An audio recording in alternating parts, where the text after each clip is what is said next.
Hello everyone, आप सभी की फेवरेट ऑडियो आर्टिकल प्रोग्राम में एक बार फिर से आपका स्वागत है।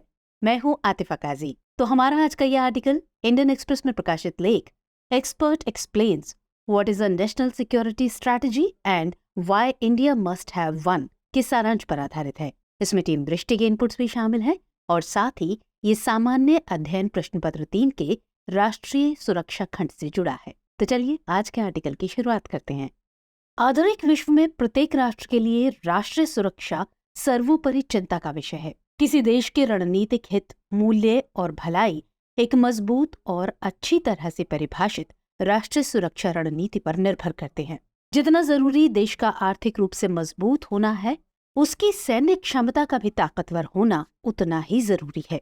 इसमें घरेलू और अंतर्राष्ट्रीय दोनों तरह के खतरों और चुनौतियों की एक विस्तृत श्रृंखला शामिल है, जो किसी देश की स्थिरता और हितों को कमजोर कर सकती है। इसके अलावा अगर किसी देश की सैन्य व्यवस्था दुरुस्त नहीं है, तो उसकी सीमाओं की सुरक्षा उतनी ही खतरे में रहती है। और मौजूदा वैश्विक परिदृश्य में तो ये और भी ज्यादा महत्वपूर्ण है। अभी हाल ही में रूस और यूक्रेन के बीच छिड़ा युद्ध रुका भी नहीं था कि दूसरी तरफ इजराइल और हमास के बीच युद्ध शुरू हो गया। इन परिस्थितियों में भारत भी अपनी सैन्य व्यवस्था को चौकस करने का पूरा प्रयास कर रहा है। खबरों के अनुसार राष्ट्रीय सुरक्षा परिषद सचिवालय भारत की पहली लिखित राष्ट्रीय सुरक्षा रणनीति का मसौदा तैयार करने जा रहा है। लेकिन इसको हम समझें उससे पहले ये समझते हैं कि आखिर राष्ट्रीय सुरक्षा का अर्थ है क्या। तो दरअसल राष्ट्रीय सुरक्षा को किसी देश की सरकार, सेना और अन्य संबंधित संगठनों द्वारा उसकी क्षेत्रीय अखंडता, राजनीतिक संप्रभुता, आर्थिक समृद्धि और उसके नागरिकों की रक्षा के लिए सामूहिक प्रयास के रूप में परिभाषित किया जा सकता है। राष्ट्रीय सुरक्षा कोई स्थिर अवधारणा नहीं है, बल्कि ये बदलती वैश्विक गतिशीलता, तकनीकी प्रगति और उभरते खतरों के जवाब में विकसित होती है। राष्ट्रीय सुरक्षा की अवधारणा सदियों से विकसित हुई है। शुरुआत में राष्ट्रीय सुरक्षा को अक्सर सैन्य रक्षा और देश की भौतिक सीमाओं की सुरक्षा के बराबर माना जाता था। हालांकि आज की परस्पर जुड़ी दुनिया में, या यूं कहें कि तथाकथित ग्लोबलाइजेशन के दौर में, इसका विस्तार चिंताओं की व्यापक श्रेणी तक हो गया है।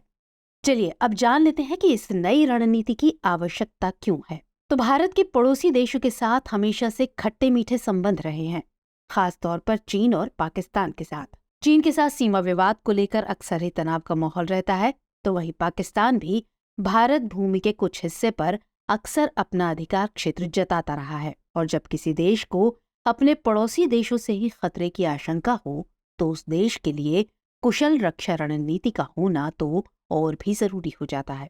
साथ ही नागरिकों को भी देश की सुरक्षा नीति के संबंध में ठीक जानकारी नहीं है, जबकि देश के नागरिकों को उनके देश की सुरक्षा के संबंध में बनाई गई नीतियों का पता होना चाहिए। लिखित सुरक्षा रणनीति के बनने से इन समस्याओं का समाधान किया जा सकता है।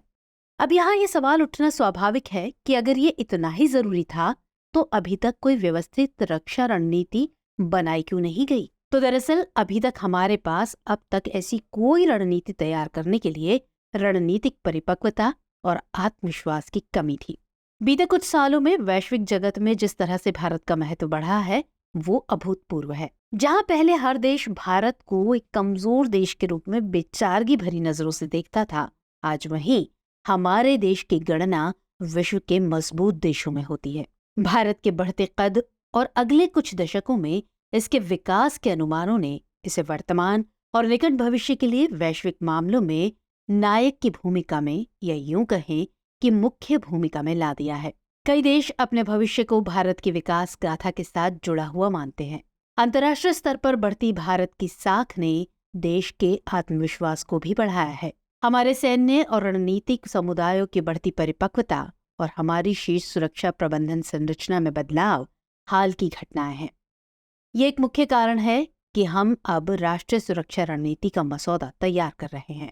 21वीं सदी राष्ट्रीय सुरक्षा चुनौतियों का एक अनूठा समूह प्रस्तुत करती है, जो नवीन समाधानों की मांग करती है। ये चुनौतियां अक्सर आपस में जुड़ी होती हैं और इनके लिए बहुआयामी दृष्टिकोण की जरूरत होती है। नई सुरक्षा रणनीति बनाते समय इन चुनौतियों पर विचार करना आवश्यक है। तो चलिए इन चुनौतियों पर नजर डालते हैं कि आखिर ये कौन कौन सी हैं।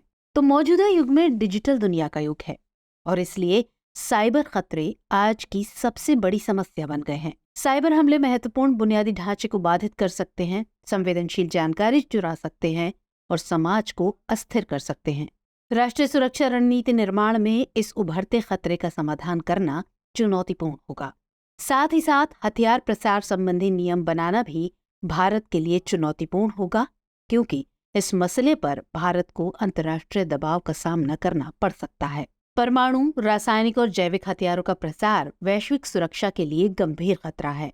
भारत को ऐसी नीति बनानी होगी कि वो अपनी सुरक्षा समाधान से समझौता किए बिना अंतर्राष्ट्रीय जगत को भी संतुष्ट कर सके और साथ ही साथ राष्ट्रीय सुरक्षा रणनीतियों में जलवायु परिवर्तन संबंधी समस्याओं को कम करने और अनुकूलित करने संबंधी प्रावधानों को बनाना भी चुनौतीपूर्ण होगा। कोविड-19 महामारी ने स्वास्थ्य देखभाल प्रणालियों और वैश्विक अर्थव्यवस्था की कमजोरी को उजागर किया। राष्ट्रीय सुरक्षा रणनीतियों में महामारी के लिए तैयारी और प्रभावी ढंग से प्रतिक्रिया करने की क्षमता शामिल होनी चाहिए।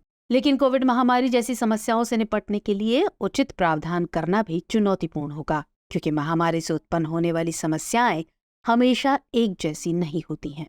इसके अलावा अंतर्राष्ट्रीय अपराधों, भू राजनीतिक प्रतिद्वंदिता, इन्फॉर्मेशन वॉर, शरणार्थी और प्रवासी संकट से जुड़े मुद्दों पर नियम बनाना भी चुनौतीपूर्ण होगा। राष्ट्रीय सुरक्षा रणनीतियों में अक्सर ऐसे उपाय शामिल होते हैं जो नागरिक स्वतंत्रता और व्यक्तिगत स्वतंत्रता पर अतिक्रमण कर सकते हैं। सुरक्षा और नागरिक स्वतंत्रता के बीच संतुलन बनाना लोकतांत्रिक समाज का एक महत्वपूर्ण पहलू है। इसको सुनिश्चित करने के लिए निगरानी, पारदर्शिता और कानूनी सुरक्षा उपायों की आवश्यकता है, जो कि नागरिकों के अधिकारों का भी उल्लंघन न करें। अंतर्राष्ट्रीय संबंधों को संतुष्ट रखने के अलावा देश के अंदर भी सुरक्षा और नागरिक स्वतंत्रता को संतुलित करना कम चुनौतीपूर्ण नहीं होगा। राष्ट्रीय सुरक्षा महत्वपूर्ण है, लेकिन उन मूल्यों और सिद्धांतों की कीमत पर आंच नहीं आनी चाहिए जिनकी राष्ट्र रक्षा करना चाहता है। हालांकि इस रणनीति की सर्वव्यापी प्रकृति के लिए व्यापक परामर्श की आवश्यकता होगी। सुरक्षा के अनेक पहलुओं में से प्रत्येक पहलू अपने आप में बहुआयामी है और ये हमारे राष्ट्रीय मुद्दों और अंतर्राष्ट्रीय संबंधों को भी प्रभावित करेगा। इसलिए इस सुरक्षा रणनीति की तैयारी आवश्यक रूप से एक पुनरावृत्तीय प्रकृति होगी। भारत को नई रक्षा रणनीति बनाने के लिए कई बिंदुओं पर विचार करना जरूरी है। तो चलिए समझते हैं कि ये महत्वपूर्ण पहलू कौन कौन से हैं।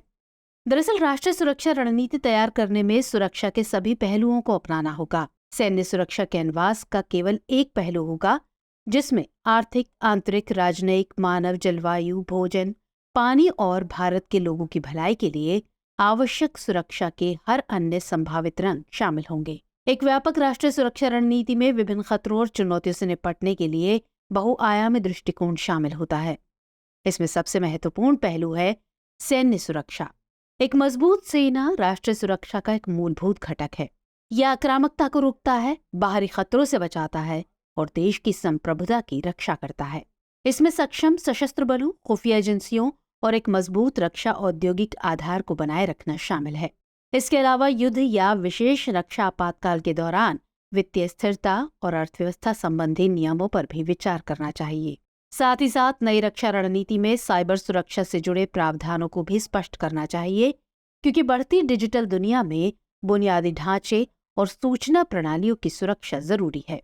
राष्ट्रीय सुरक्षा रणनीतियों को साइबर हमलों, जासूसी और हैकिंग से उत्पन्न खतरों का समाधान करना चाहिए।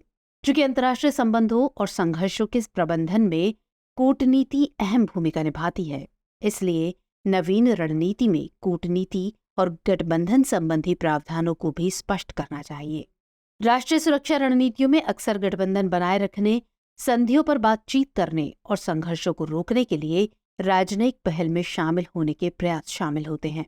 इसके अलावा देश के अंदर भी सुरक्षा बनाए रखने के लिए रक्षा मानदंडों को स्पष्ट करना चाहिए।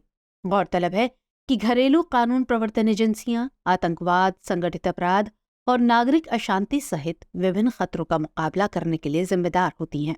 एक प्रभावी न्याय प्रणाली कानून का शासन सुनिश्चित करती है और नागरिकों की सुरक्षा करती है। साथ ही साथ आतंकवाद विरोध, सीमा और अप्रवासन नियंत्रण तथा आपदा व राष्ट्रीय संकट के समय से संबंधित सुरक्षा प्रावधानों को इसमें शामिल किया जाना चाहिए। चलिए अब नजर डालते हैं कि ऐसे में आगे की राह क्या हो सकती है। तो बदलती परिस्थितियों के सामने अनुकूलनशीलता और नवाचार प्रभावी राष्ट्रीय सुरक्षा रणनीतियों की कुंजी हैं। निरंतर विकसित हो रही दुनिया में राष्ट्रीय सुरक्षा सभी देशों के लिए सर्वोपरि चिंता बनी हुई है। एक व्यापक राष्ट्रीय सुरक्षा रणनीति में पारंपरिक सैन्य खतरों से लेकर साइबर युद्ध, जलवायु परिवर्तन और महामारी जैसे उभरते गैर पारंपरिक मुद्दों तक चुनौतियों की एक विस्तृत श्रृंखला का समाधान शामिल है। एक लोकतांत्रिक और न्यायपूर्ण समाज सुनिश्चित करने के लिए सुरक्षा और नागरिक स्वतंत्रता के बीच सावधानी पूर्वक संतुलन बनाए रखा जाना चाहिए। जैसे जैसे प्रौद्योगिकी और वैश्विक गतिशीलता का विकास जारी है, किसी देश के हितों और उसके नागरिकों की भलाई की सुरक्षा के लिए नए खतरों का अनुमान लगाने, तैयारी करने और प्रतिक्रिया देने के लिए स्पष्ट रणनीति का होना जरूरी है। राष्ट्रीय सुरक्षा एक सतत प्रयास है और केवल सतर्क और सक्रिय रहकर ही कोई राष्ट्र 21वीं सदी की जटिलताओं से निपट सकता है। तो व्यूअर्स, चर्चा को विराम देते हुए नोट कर लेते हैं आज का सवाल। वर्तमान समय सुरक्षा रणनीति बनाने के लिए पूरी तरह से उपयुक्त है, इस कथन की समीक्षा कीजिए। तो व्यूअर्स, आज के एपिसोड में इतना ही। हमारा ये कार्यक्रम आपको कैसा लगा कमेंट सेक्शन में जरूर बताइएगा।